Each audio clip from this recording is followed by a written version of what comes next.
do think that there is a level of just a burning desire from within to do more with their life. And whether that has come from a life experience or just how they were raised or whatever it is, I think that there's just a burning desire within to do more with their life.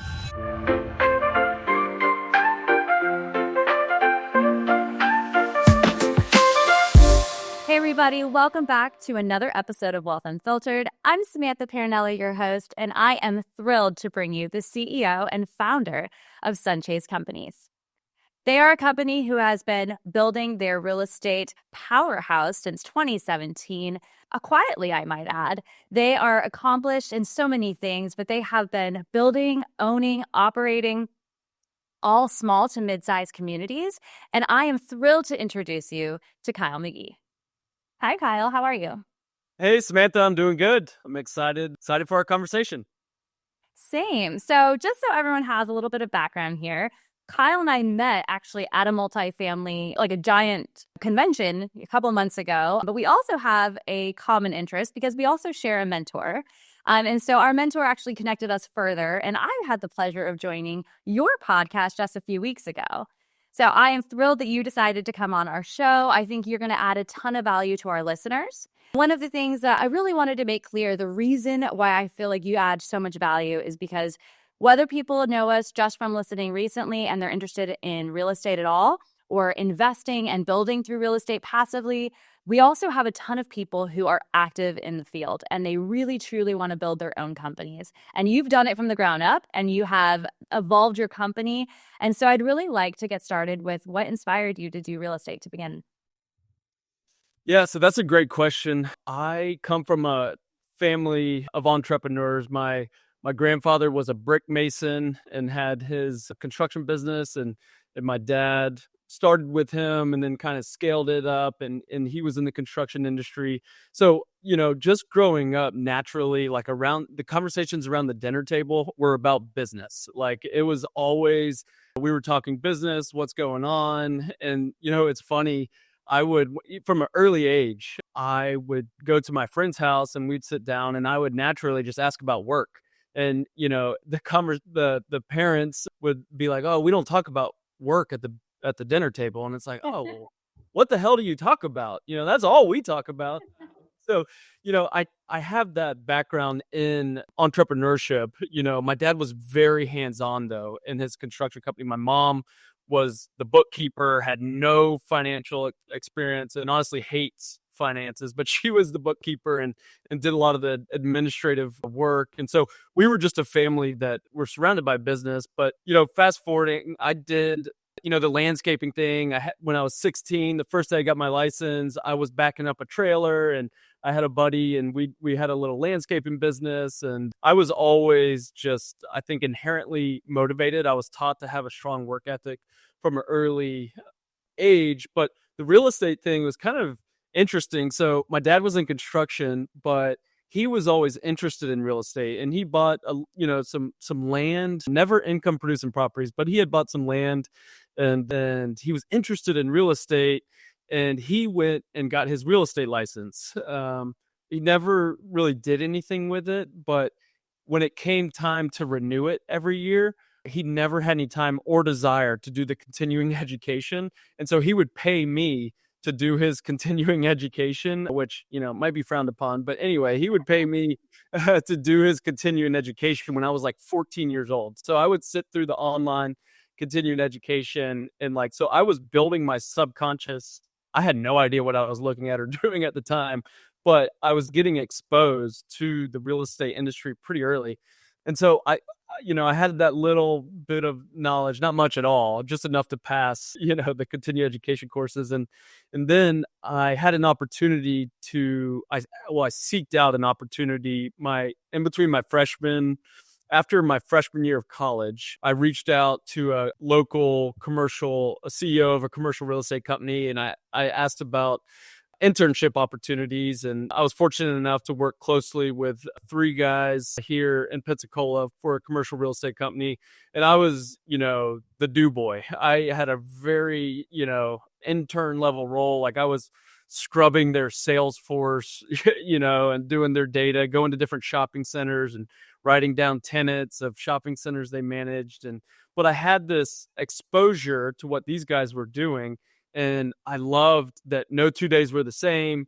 There was a million different niches inside of real estate, whether you're on the sales side, appraisal side, mortgage side, even in commercial side, there's industrial, multifamily, there's so many different directions to go. So just by nature, I loved like that it was always different, right? And there was something different to do. So I continued on. And one thing that I would encourage, I did other internships. So I did that internship. I got my real estate license during that internship. So I was 19 years old, but I didn't just say, oh, I like this, I'm going to do it. I went and did other things. So I did a internship with a insurance company, hated it. Did an internship with a Fortune 500 big corporation, hated it even more, and then I tried the real estate appraisal side of the business, got a lot out of it, learned a lot about the business, but realized that it didn't really fit me. I'm a naturally extrovert person that loves people. And so me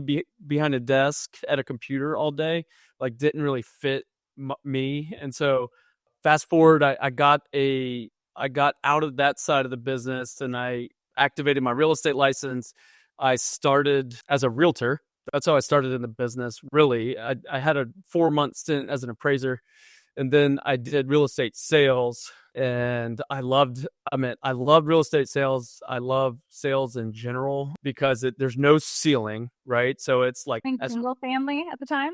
Yep, it was a single family. So it was a Keller Williams franchise based out of Destin, Florida, and I just started hustling, and I immediately knew that I didn't know what I didn't know. And so I would go to the top performing agents inside that company and I'd say, hey, what are you doing that all these other people aren't doing? And I learned, they said, the common thing was, hey, go join a team. You're going to give up a lot of your commission. However, you're going to learn the operations. You're going to get a lot of deal flow, and some percentage is better than no percentage. So when you're just getting started, it's great to join a team. So I joined a team, sold 8 deals my first month of joining a team, and was just really aggressive. And we can get into more of the story, but yeah, so that was the first kind of appetite towards real estate, was just getting a little exposure and then liking the aspect that there was no 2 days were the same.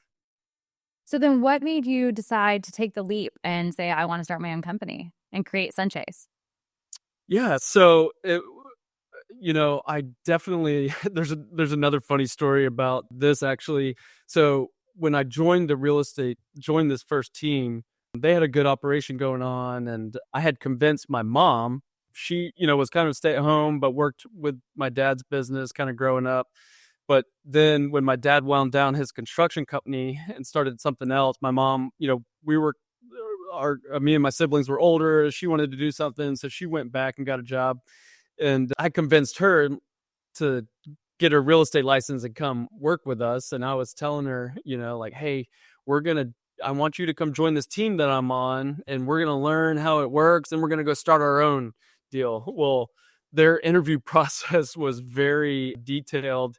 And she broke at one point and said, well, what if me and Kyle want to go do our own thing? And so the next day I got fired from that team because they knew that the end game was in short order to start my own deal. So it started just as a real estate sales team with me and my mom. We were the McGee team, and we joined the different brokerage. And the next step was I explained that my dad was in construction, right? Well, he had started a different business at a gun range, and so completely separate industry, but we had that background. And so I was always in his ear, like, hey, we should be building houses. We should do this. And he's like, look, son, I've made it, kind of deal. Like, I'm done with that. And then after a while, I wore him down, which I'm good at.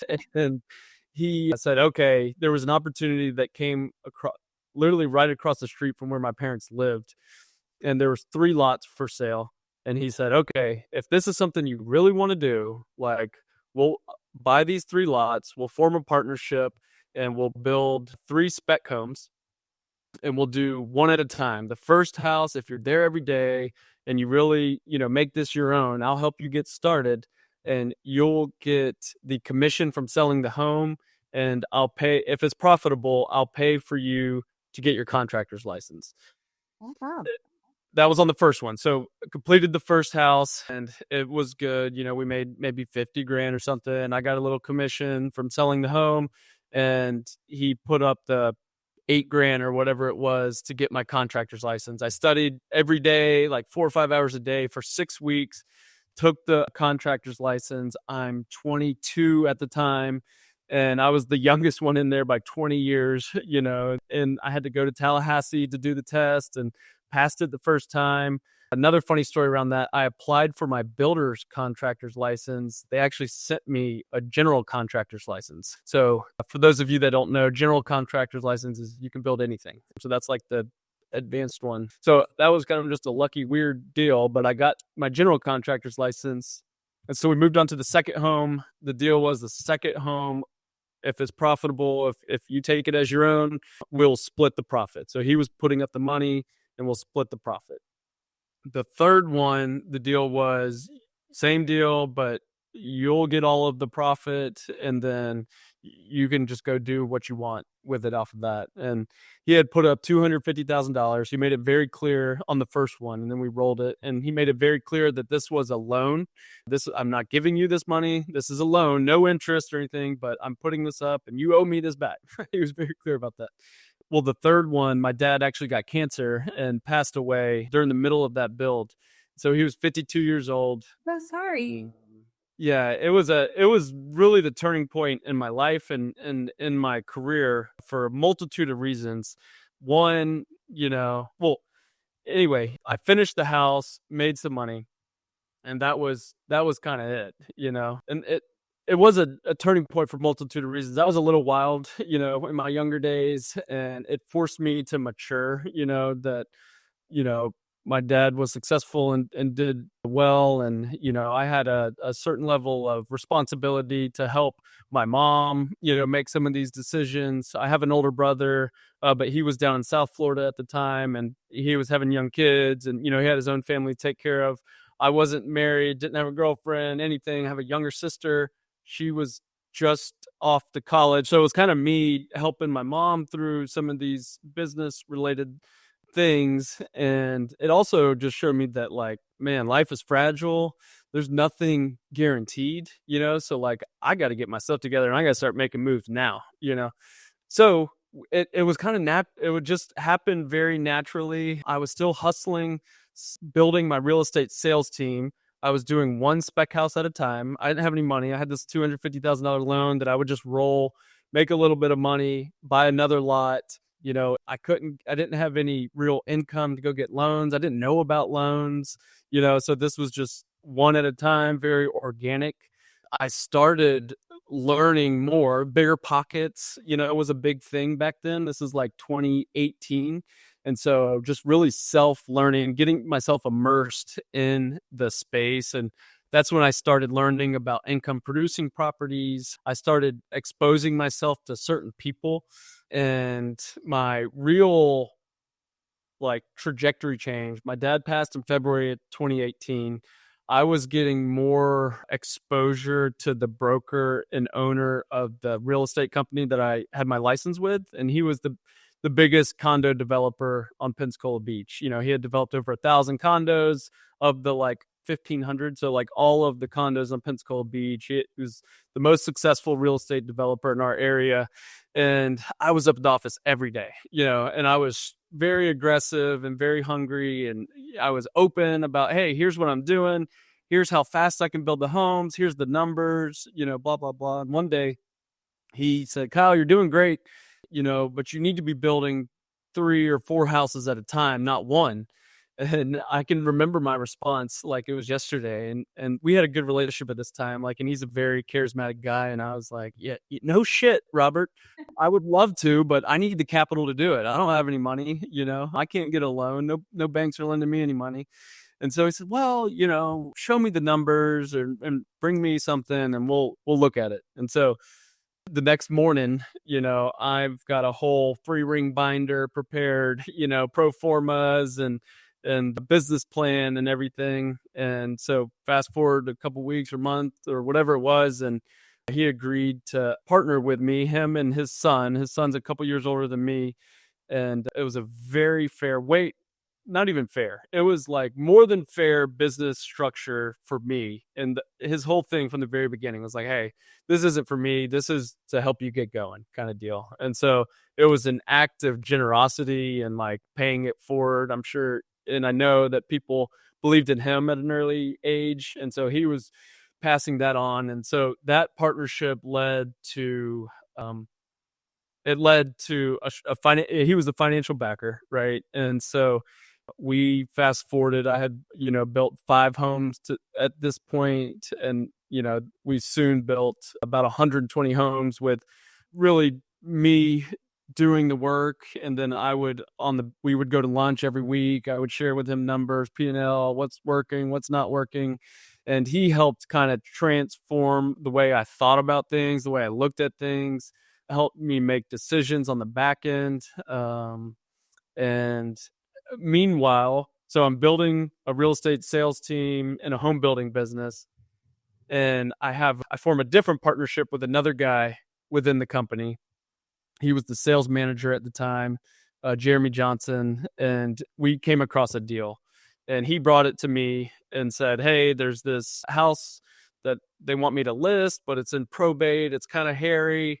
It's in a great part of town. What made it really attractive was it had a second lot attached to it. It was one parcel, but it was really should be 2 parcels, right? And there was no other lots in this whole subdivision, Cordova Park here in Pensacola. And so we ended up buying this deal. It was the first deal I had done outside of my partnership with the Rinkies. And we bought this house, renovated it, took the money from that, split off the lot, built a house to sell, and then a 14-unit apartment complex. So we're talking every day. We're talking about income producing properties. He owns like maybe 10, like call it like a 4-plex and 2 3-plexes or something like that. And so he had a little bit of knowledge about it, and we were talking about it. And a 14-unit apartment complex came up for sale right at the end of our spec build. So we fast forward, we ended up buying it. We scaled our portfolio to 30 units. And then we started, so we are in the community at this point. We've had some success. And then people started reaching out like, hey, I'd be interested in investing with you guys. It's like, oh, well, I have a business partner, like, sorry. And about the 6th time I heard that, I was like, okay, there's probably something here. I'm out of money to buy any properties anyway. All of my money's tied up in real estate. And that's when I, just by researching on the internet and buying books, and I learned about the syndication model. And so in 23, we did our first syndication, and we just completed our 3rd one last week. So yeah, that's kind of the evolution. I will say that, I've been a pretty decent about visioning. Like, I came across something in my journal from 2018 that was like, hey, Sunchase is going to be a full service real estate company that does development, investment, management, sales. And this is where we're going, right? I have no idea how we're going to get there, but that's where we're going. And so it was the end game of where I am today. And today I still think I'm in the first inning, right? First chapter. But it was very gradual. It wasn't like I had this grand plan mapped out on a 1-page sheet of paper and like every step ironed out of how I'm going to get there. Like, one piece fell in, and then I kept at it, and then the next piece, and then something didn't work. 2022, the end of 2022 was very difficult really middle of 22 to right now has been extremely difficult on the development side. So we buy infill lots, so they're existing lots, and we have 4 or 5 floor plans that we build. I mean, I had to scale way back, and it's been a challenging time on that side of the business. So it's an evolution. It's a something that I'm working on every day, and I'm very much in the thick of it. So as you said, you're talking about these challenges. So what do you feel, since the evolution of going from single family to syndication, basically at this point, what do you think has been maybe one or two of the biggest challenges you've had to face? Well, so many. I think that, first of all, business is very hard, right? Like, building a business is difficult. So anyone that's going in with the expectation of it being easy, you need to go ahead and go a different route, because building a business is very challenging. I can think of, like, everything is hard about it, really. The building systems is difficult. Building key relationships is difficult. Finding deals is challenging. Finding capital is hard. Like, it's all really hard. I think for me, the biggest challenge, really, and really more so recently, and this is more on the leadership front, but I'm naturally a people person. I love people. Like, I'm an awful interviewer hirer because I love everybody. I like, someone sits in and I'm like, oh man, this person's great, and my team's like, no, that was an obvious no. I'm like, oh, well, I thought that they were great. So the biggest challenge for me has been having to let people go that I really like recently, or help move to their next phase of their career, because I really like them as people, but they might not be in the right seat, or we might not have the right seat on the bus for them where we're at today and where we're going in the future. And so and understanding that the biggest disservice we can do to the high performers on our team are allowing the mediocre or not so high performers to stick around. So that's been a challenging, just from a personal standpoint. Like, the hardest part is the people. I love people, but sometimes you have to make difficult decisions from a business perspective. So separating the business lens and the personal lens, and trying to do it in, like, ethical, and like, keeping, one of our main core values is faith in action. And so when you're operating out of faith, right, you still have to make those tough calls, and you can do it in a respectable way and treat them right, but you still have to make the call. So that's probably been the biggest personal challenge through it. Are you looking to build sustainable wealth and achieve financial freedom? Viking Capital can help you do just that through multifamily investing. With a team of seasoned real estate experts, Viking Capital conducts deep financial analysis and data-driven asset management to deliver outstanding returns. Their strategy focuses on low-risk opportunities with significant value-add potential, preserving your capital while maximizing long-term growth. Join them and be part of a success story. Viking Capital has acquired 30 properties and manages over 6,000 units, all thanks to their dedicated team and valued investors. Discover their current deal offerings at vikingmultifamily.com and start your journey to financial freedom today. Yeah, no, I totally understand where you're coming from.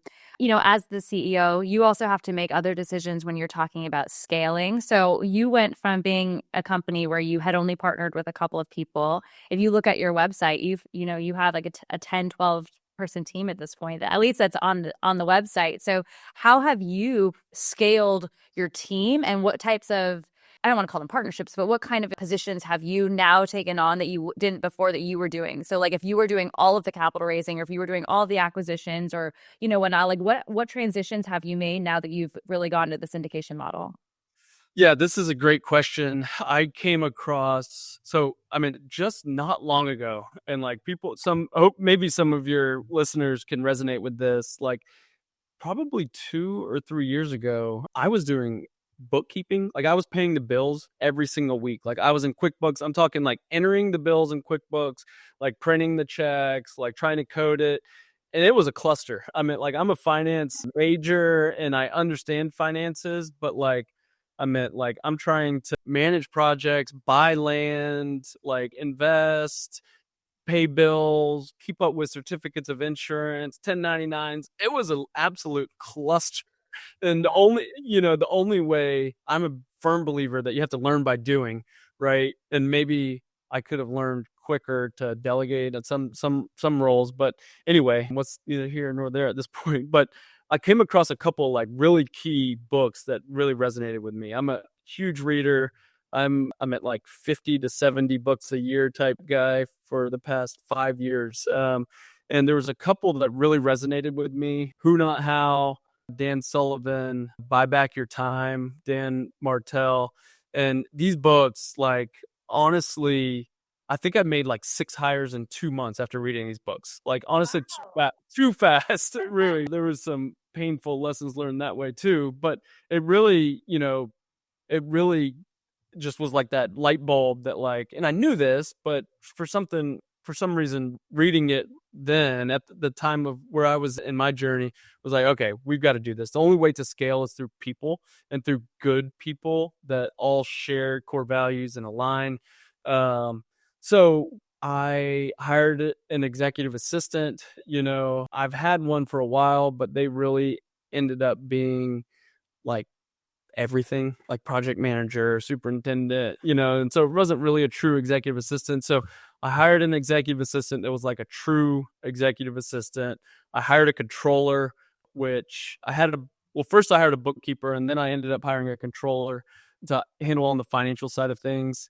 So those were key. We, switched some roles to where we had de facto asset manager, not really an asset manager role, kind of another do-all role, construction, a little bit of everything. But yeah, and then a dedicated property manager. So when we went into the syndication model, like, having the controller and having the, like, experienced property manager has been game changing, because there's no way we could buy these communities and operate properly without having those two roles. We still have, I do, and I'll be the first to tell you, I do not have this all figured out. I am very much learning as I am going, but we run our business on traction on the EOS model.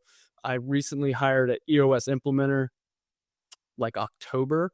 And so getting our accountability chart really ironed out, who's doing what, like who switching roles around, like who's responsible for capital raising, who's responsible for ops. Getting really clear on that has been something that's been key to our little bit of success we've had since we've started this, like, really going all in on this business model. Wonderful. Do you feel, what is some of the biggest benefits or things that you've really grown to appreciate about scaling now at this size? Repeat the question, sorry.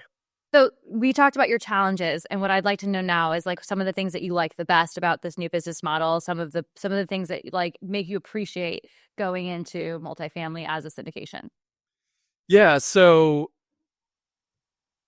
we were in the infill building, spec home building business, and for some reason, I've just always wanted to grow a big business. Like, that's been from the early. Like, I didn't want to have a medium size. I don't want to have a small business. Like, there's nothing wrong with those. It's just not what I'm passionate about. Like, I want to grow a big organization. I want to be across the Southeast, potentially, across the country eventually.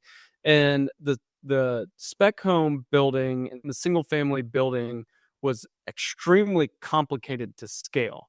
So you really couldn't do it from an infill building from my perspective, because superintendents can only handle 6 to 8 homes. And so, like, the team it takes to build out a spec home building business was really difficult. And then you're competing with these DR Hortons, Lennars, like these huge public companies with these war chests that frankly you just can't compete with. They have subs and vendor relationships. They're building for $80 a foot. Like, I'm building for $125 a foot.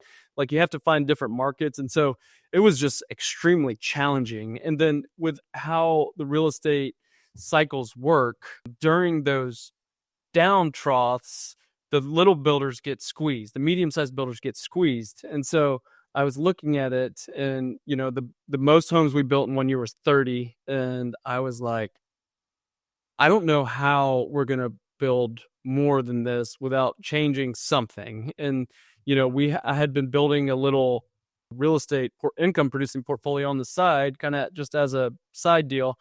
I just started going deeper in that because I started seeing the power of it, like of how it was scalable. Like you can, if you have bigger communities, you can hire on-site management staff, right? And you don't have to necessarily be in your backyard. Like you can be hours away or wherever in the country, as long as you have the right people, systems, processes, all the things in place. Like you don't have to be right there. So we're doing it a little different, than most. Like in the multifamily space, and specifically the syndication model, really any multifamily model, they say that, it's like 1,000 or 2,000 units till you should start a management company, right? Because it's a tough business and the economics don't really work unless you have that scale.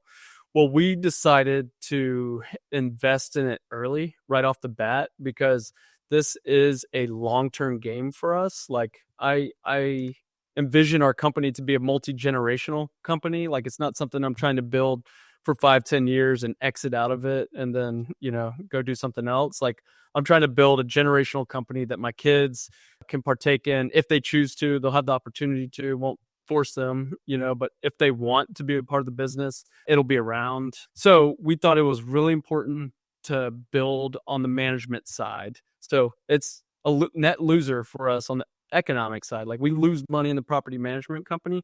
However, it's forcing so much value to our portfolio and it's building trust to our investors that we think that it's kind of a differentiator that we're doing. It's difficult, it's tough, but I think the long term, it's going to be a net winner for us. Yeah, no, I totally agree. I think, as Chris and I both work also for Viking. I'm the growth marketing manager there, and we have seen a huge difference from when we had one person who was in that seat to the person we have now. And it's for so many reasons, right? If you have somebody who has established relationships, for somebody who has years of experience, this person we have now also has development experience, over 30 years of it. So we were able to add that to our buy box or to what we're doing as a syndication model is doing new development deals. We've seen the ability to actually perform on what we said we were going to do become something that is reasonable and true. And that I think that seat is actually one that people don't give enough weight to. Honestly, like when you see the difference from one to the other or not having it at all to having it, it's drastic. So I think it's actually a very smart move. I know that a lot of people who we've talked to who are, very novice or just at the very beginning stage of this part of their company and building, they're like, I have to be that person. Like I have to just manage them. I have to do that myself, or just me and my partner. One of us will do that piece. And it adds a lot of stress to your plate. It's like, can you actually hit your benchmarks? Are you able to truly operate? Like you said, you wouldn't be able to do it if it wasn't in your backyard. It adds a lot of constraints to what you can do. So I think it speaks volumes to what you guys are trying to accomplish over time. Honestly, I think it's really neat.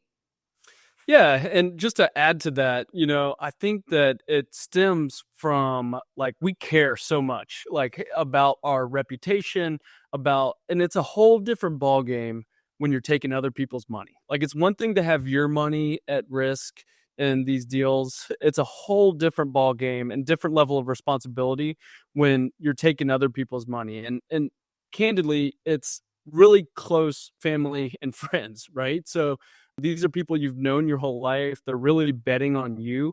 And so it forces us to show up a little bit different. And it's just a whole different level of commitment, And so we really care about performing. And there's so many things that are outside of our control: interest rates, insurance, yada, yada, yada. But control of what we can control, right? And that's how we show up and that's how we execute the business plan. So like, I'm a big control guy as far as, I'm not a micromanager by any means, but I'm a control guy as far as like management. And we did third-party management our first deal for a little bit with a really good friend of mine, actually. And nothing against him. It's just like, it's different when it's your own, right? And when you have your management company looking over your deal, it's like, it gets a little bit different level of attention. And so that was important to me. It's not for everybody, right? And I know a bunch of different really successful organizations that would say you're dead wrong. Like, don't start the property management company until you get to 1,500 units or whatever. And that's fine for them. But for me, it's like, I And I'm not saying it's right or wrong. I'm just saying that's how we're going to do it. Like, come hell or high water. That's what we're doing. Well, I love that for you. I love the conviction. I think that's great.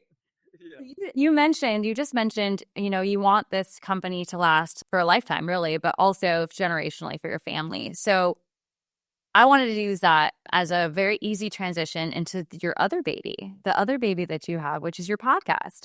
So you have the Legacy Builders podcast. And I would like to understand, where did that come from, the idea for it? When was it started? And what really made you want to do it? Yeah, so there's really 3 reasons I decided to start this podcast. And the first one was my actual babies. So I have 3 sons. The oldest one's 3, right? So I have a 3-year-old, a 2-year-old, and a 5, almost 6-month-old. And so the biggest inspiration behind it was like losing my dad at an early age. Part of me, I'm not part of me, all of me misses him a lot, but part of me wishes that there was something that I could go back to reference, where he was coming from and what he was like at 30 and all those things. And I can hear that through stories from my grandparents and my mom and, all the things. But I really wanted something out there that my boys can reference to later in life to see kind of where I was coming from when I was 30, right? Like I'm in the very beginning of my career. I'm very hungry, I'm aggressive, like all of those things. And so not only could they have something to listen to learn from the people I'm talking to, but also like some of my perspective and kind of how I think about things or how I articulate things. So that was one. Another one, the second thing was I wanted to do something that could help build my personal brand to expand my business. Getting into the capital raising side of things, like my network will be soon tapped out, right? We've raised a little over 10 million bucks in 18 months and in challenging time, right? Which is, I'm proud of that. However, like where I want to scale and grow this company to, it's going to require a lot more. So having something out there that's kind of evergreen to where it doesn't require me to sit and have coffee or lunch or a face-to-face meeting for an hour, like it's not scalable. So just to have something out there that if someone came across me in some way, they would be able to listen to see what I'm about. I talk about in just about every conversation what's important to me, and that's my faith and my family first and foremost. So, just having something out there to build my personal brand and business. And then lastly, and it's kind of a byproduct, but hopefully it inspires somebody. I've been inspired, and I give a lot of credit to relationships and mentors and people that have God's placed in my life at certain times, instrumental times in my career that have inspired me and encouraged me to take a leap. And so hopefully someone listens and gets inspired to take action. Like everyone I talk to, there's a certain level of risk that you have to be comfortable with in taking on yourself, right? And betting on yourself. And so hopefully someone's got to listen that's maybe younger or older. It doesn't matter age, wherever they're at in their journey, and they have that little fire in their belly. And maybe by listening to me talk to whoever I talk to, Samantha Pernella, can get inspired to take action. So it was really a triple mandate for starting it. Oh, I love that. Well, so on your show, you interview people all the time, and mostly high performers. And so when you talk to them, I think you said you've already done, I don't know, like 20 shows or so. And you have so many more to go that are already like on the books for you. What so far has been like the common thread that you have found throughout all of these successful people who are building their legacies? Yeah. So there's really a handful of things, and they typically all have morning routines, right? So not everybody gets up at the crack of dawn, but most of them do, right? And they have a strict morning routine that gets them grounded for the day. And it's typically something spiritually related. It's something mentally, there's a mental component to it, whether it's meditation or reading, something other than a spiritually led stuff. There is a lot of times a writing component, journaling, and then physical, right? So having a dedicated morning routine has been a common thing in every high performing entrepreneur that I've talked to. They are very intentional with their relationships on who they seek out to build relationships with. They want to have their environment around people that motivate them, inspire them. And it might not be directly related to your business, but it's something that you can get an idea from, whatever. So they're intentional about their environment and who they build relationships with. They're super consistent, disciplined. And then, lastly, I think it's something that I do think that can be cultivated. Like, this is an argument that we could have, like, oh no, I'm born with this. But I do think that there is a level of just a burning desire from within to do more with their life. And whether that has come from a life experience or just how they were raised or whatever it is, I think that there's just a burning desire within to do more with their life. Yeah, no, 100%. I agree with you totally. So thank you for that. I think that that's probably helpful to people listening who are trying to create that for themselves or, are on the beginning of their journey. So it's one of those things that sometimes you have to be reminded that that greatness isn't just about waking up in the morning. There is like very deliberate, intentional behaviors and habits. I think forming habits that will continue your progress and your progression through what you're doing is like critical, especially when it comes to mindset. So thank you for sharing those. I hope that helps, some of our listeners. One other thing to add to that, which is kind of you saying that sparked something else in my mind. It's like there's little bitty windows of time that the high performers are utilizing differently than the non-high performers. So like we all have, call it just 8 to 5 where you're doing your work, and sure, those high performers are working differently, but before you go to work and then at night, I think those are the margins that people really separate themselves from others. Like, are you rolling out of bed right before you need to get ready and then just rolling into work? Or do you have that dedicated time where you're getting that leg up above everybody, the rest of the people in the world? And then at night, are you scrolling on your phone for an hour, or are you reflecting on your day and thinking about how to get better, or reading something, or are you watching Netflix? So it's like these little bitty windows before work and after work that I think I've seen all high performers kind of, whether they talk about it or not, they're doing something a little bit different in those windows. Absolutely. Well, it brings me to my last question for you. So let's say that you're talking right now to hundreds of people who are at the beginning of their journey for aspiring real estate companies, just like yours, just like Sunchase, and they want to do their own business, whether it is syndication or maybe it is single family, but they want to have a company that replicates something similar to you. What is one piece of advice that you would give those people? So it's hard to boil down one, but I think something that I certainly live by is get in the game. Like you can plan and think and try to get it all figured out, but you will never really know until you start doing, right? And until you start getting in the game. Like you can't figure it out from the sidelines. You can do coaching, you can do YouTube, you can read every book there is on real estate, but until you actually get yourself in the game, then you'll never figure it out, right? So, and there's a fine difference between luck and what you do when luck presents itself. And you can't get lucky unless you're in the game. Like one of the most memorable deals that I can think of is the first apartment complex I bought, and it was in 2019, and a hurricane happened like a year after we bought it, and it forced us, because it was going to be a long drawn out insurance thing, it forced us to have to do a refinance to pull out some cash to work on the property, which ended up being a blessing in disguise because interest rates were at like 3.2% or whatever it was, when we did that refinance. And you can't model that. You can't predict that. You can't do anything. However, if you're in the game, things happen, and like for the better or for worse. And if it was the other way, you learn from it and you do something different the next time. So my biggest advice to anybody like on the fence or talking about it, thinking about it, is like, enough's enough, get in the game. I love that. Well, on that note, I want to thank all of our listeners. Thank you, Kyle, for coming on the show. If you're interested in either partnering with Kyle, you can look him up online at the sunchasecompanies.com. Also, if you want to hear more from our conversation, you can see our podcast. I think it's dropping June 16th on Legacy Builders. I believe so. All right, beautiful. And then for this one, you will see it next week. So thank you so much. I'm very excited. And thank you for joining our show. And it was nice to see you again.